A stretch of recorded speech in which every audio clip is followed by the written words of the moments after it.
If all the devils are chained during the month of Ramadan, how come people continue to commit sins?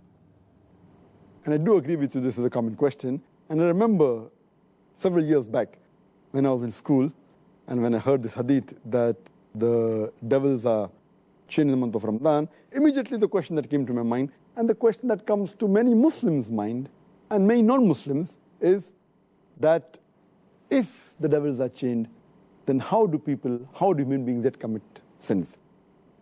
This question is based on the hadith of Muhammad sallallahu alaihi wasallam, which I mentioned earlier, a Sahih hadith of Musnad Ahmad, volume number 2, page number 230, hadith number 7148, which is also repeated in Sunan Naik, chapter number 5, hadith number 2106, where the beloved Prophet said that, O ye people, the blessed month of Ramadan is approaching, and Allah has ordained for you that you fast in this month.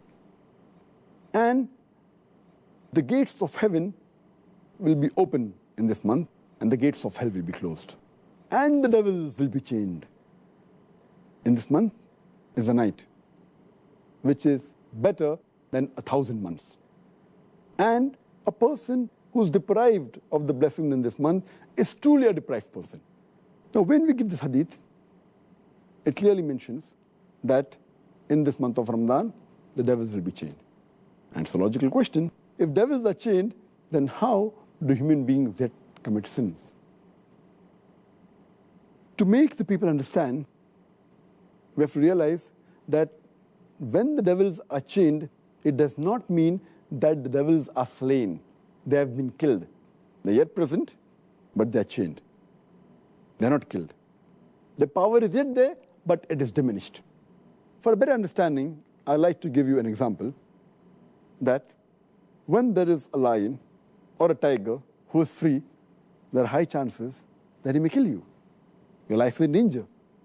But the moment that tiger or that lion is chained, you are safe. You are safe as long as you maintain a safe distance. After the tiger has been chained, if you come too close to him, there are chances yet you can be killed. So as long as you maintain that distance from the tiger who is chained, you are safe. Similarly, in the month of Ramadan, if you maintain a safe distance from the Satan, you will be saved. And if you read the Quran, Allah says in Surah Baqarah, chapter 2, verse number 168, be careful of the khutwatu shaitan, of the footsteps of the devil, for he is to you an avowed enemy. Many places Allah subhanahu wa ta'ala says in the Quran that be careful of the footsteps of the devil. Allah doesn't say that be careful of the devil, because a normal Muslim, an average Muslim who has average iman, when he sees the devil in front of him, he will be careful. For example, suppose there's a young girl who comes to an average Muslim, a young boy, who has average iman. If a young girl comes and tells him that let's spend the night together, that Muslim will say, spending the night together with a girl, it's haram, it is zina. He will immediately object. But that same girl, if that girl phones that young boy and speaks to him on the phone, the boy will say, speaking to a girl on the phone, there is no problem. So he speaks to the girl for a few times on the phone, for a few minutes. Later on, the girl says, let's go and have some snacks in McDonald's on Kentucky Fried Chicken.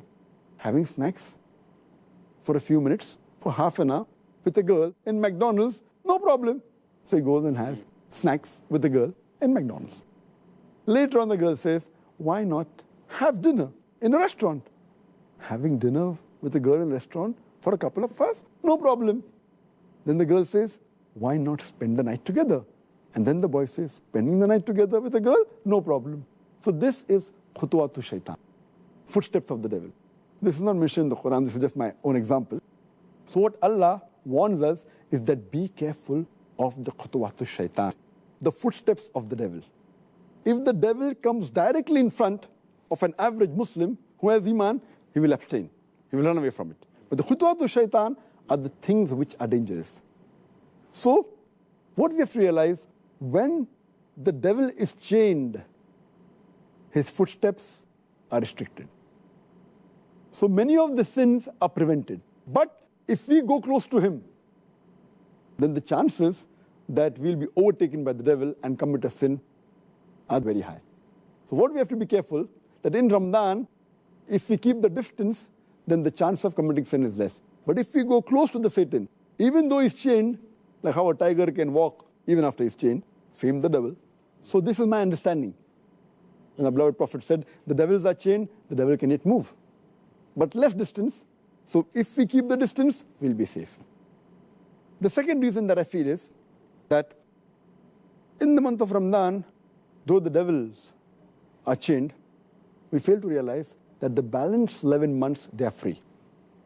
And the impact that the devil has on the human beings for these 11 months, it leaves those impact, that impression in the month of Ramadan. To give a better understanding, I always give the example that there are drug peddlers which try and get customers, the youngsters from the colleges, from the universities. So what they do initially, they give the drug free. And they entice the youngsters for having drugs. Later on, after some time, they charge a nominal amount for that drug. Later on, they charge an exorbitant amount.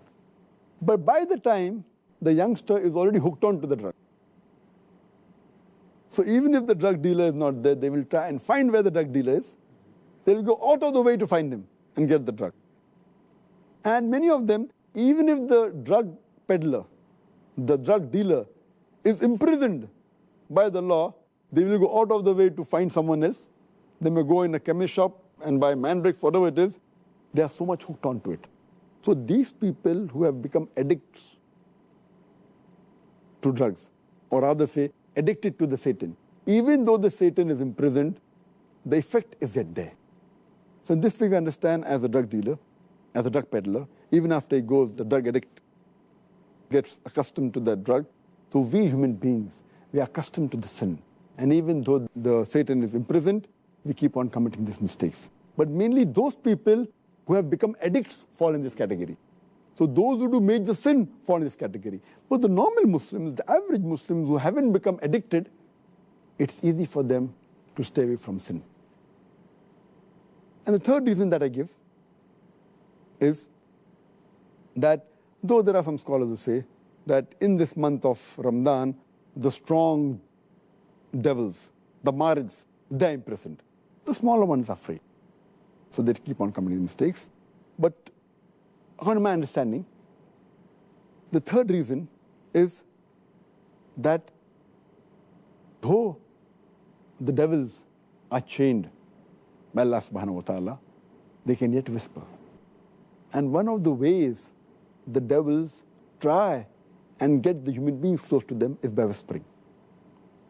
And Allah says in the Quran, in Surah Nas, chapter number 114, verse number 1 to 6, قُلْ أَعُوذُ بِرَبِّ النَّاسِ مَلِكِ النَّاسِ إِلَهِ النَّاسِ مِنْ شَرِّ الْوَسْوَاسِ الْخَنَّاسِ الَّذِي يُوَسْوِسُ فِي صُدُورِ النَّاسِ مِنَ الْجِنَّةِ وَالنَّاسِ.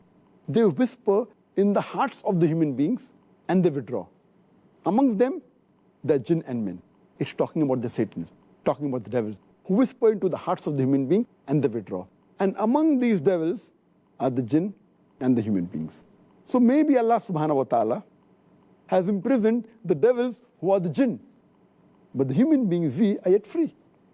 So one category of devils, that the jinns have been imprisoned, but the Satans are even amongst the men. That's what Allah says. Who are yet free. And yet we have to be careful of the whisper of the devil, the waswasa. This waswasa mainly is the thing that attracts towards the sin. The sins they had committed, but the chances are less. And furthermore, it's clearly mentioned in the full hadith that Allah has ordained for you in this month of Ramadan that you should fast. Only if you fast, according to me, will the devils be imprisoned. That's talking about the devils that are going to attract you. So Allah says, if you fast, Allah has ordained for you fasting. and the devils will be put in chains. So the devils that are after you, if you fast, surely they'll be restricted. The criteria for us to be away from the devil is to fast. If you fast with the proper niyyah, seeking the reward of Allah subhanahu wa ta'ala, surely the devil will not be able to entice you. And the best logical way to prove this is if we check the crime rate of the Muslim countries during Ramadan, it goes down. But if you check the crime rate of the non-Muslim countries in Ramadan, it is the same. The reason is that because they are not fasting, the non-Muslims, this devil yet has an effect on them.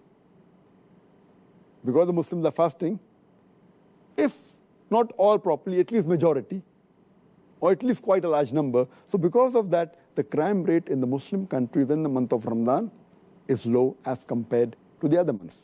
But the crime rate in the non-Muslim country is approximately the same, indicating otherwise, even the non-Muslims, they will not commit any sins.